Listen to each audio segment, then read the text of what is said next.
good morning to my dear students and welcome to our social science class. So today we are going to talk about empire and region. So basically here we'll know about various dynasties who were ruling and the dynasties which were forming newly. So let us begin our class with the new topic. Thank you, have a nice day and God bless you. Very good morning to my dear students and welcome to our social science class.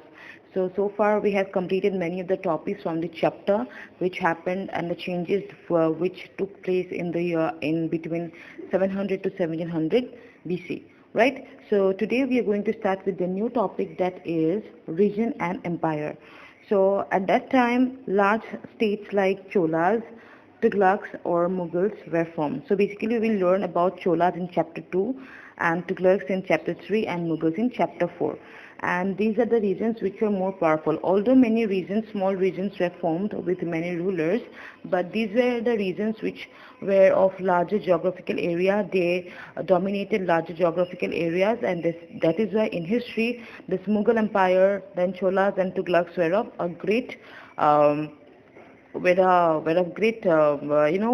immense empire, which were actually very powerful and who actually ruled for many years.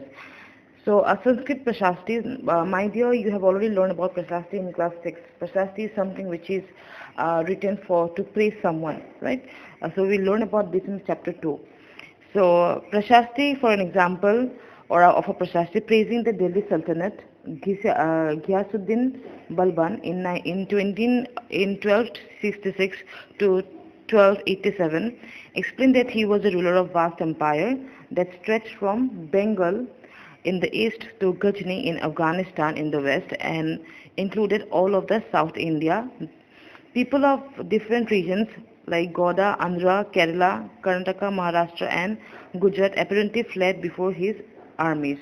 So basically, Ghiyasuddin Balban was very powerful ruler.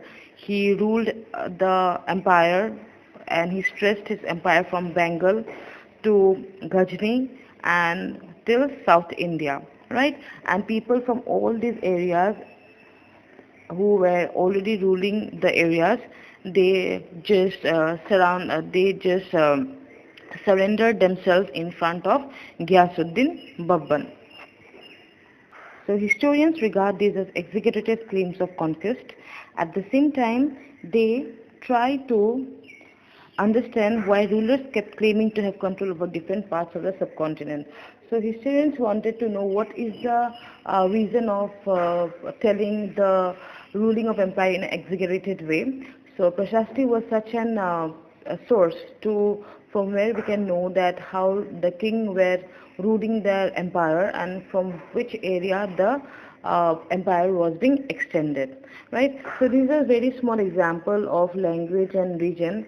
It's about a poet named Amir Khusrau who noted that a different language in every region of this land, Sindhi, Lahori, Kashmiri, Dwar Samudri, Telangani, Gujari, Mabari, Gauri, Awadhi and Hindvi also actually existed along with the empire. Even various people were having their own languages with the geographical areas. So mostly the geographical areas were formed based upon the languages.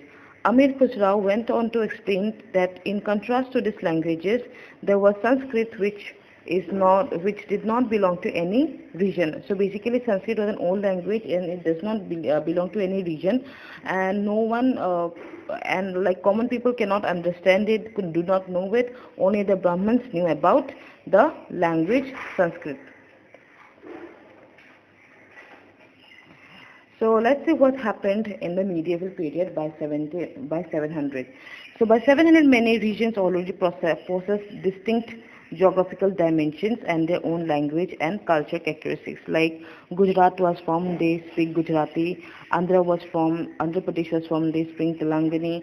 UP was formed, they speak Awadhi. Such kind of geographical areas were formed along with their own languages. So we'll learn more about this in chapter 9. They were also associated with specific ruling dynasties. Although some of the dynasties fell down, they did not took like although like the Mughals, they ruled for 200 years, but then still there was a fall of dynasty of Mughals. But even though there was fall, but some of the instances of the dynasty, the culture still remain in the other states. So these are considerable conflict between these states. Occasionally, dynasties like Cholas, Khalijis, Tughlaqs and Mughals were able to build an empire that was pan-regional. So not only the areas which were controlled by Mughals, but some of the areas which were, they also were controlled by the Mughals. Not all these empires were equally stable or successful. Okay, but what happened? Some empires could grow, but some empires fell apart. Table 1 in chapter 3 and 4, that was the duration of rule of the Khaliji and Mughal Empire. So we'll study in chapter 3 and 4 about this particular topic. When the Mughals Empire declined in the 18th century, it led to the re-emergence of regional states. Okay, so the Mughal Empire was declined in 18th century, and it led to the emergence of new states. But years of imperial pan-regional rule had altered the characters of the regions. Across most of the subcontinent, the regions were left with the legacies of big and small states that had ruled over them. Okay, even though the new regions were formed, but there were some of the culture or the legacies which was carried out by the Mughal Empire. This was apparent in the emergence of many district and shared traditions in the realms of governance, the management of the economy, elites, culture and language. So even though Mughal Empire fell apart, but some of its legacies like management of economy, then culture, governance and the language were still there in some of the regions. Through the 1,000 years between 700 to 1750, the character of the different regions did not grow in isolation. So Gujarat, Rajasthan, UP, etc. Although they were different in languages, but they grew equally. There was interaction between the states. Okay, these regions felt the impact of larger pan-regional forces of integration without ever quite losing their distinctiveness. So basically, they were actually there was a very large impact of Mughal Empire, but they grew with the legacies, but they did not lose their distinctiveness.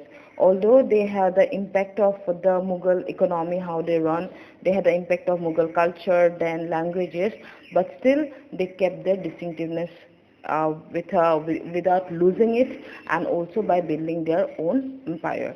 So for today, we'll wind up the chapter. Thank you. Have a nice day and God bless.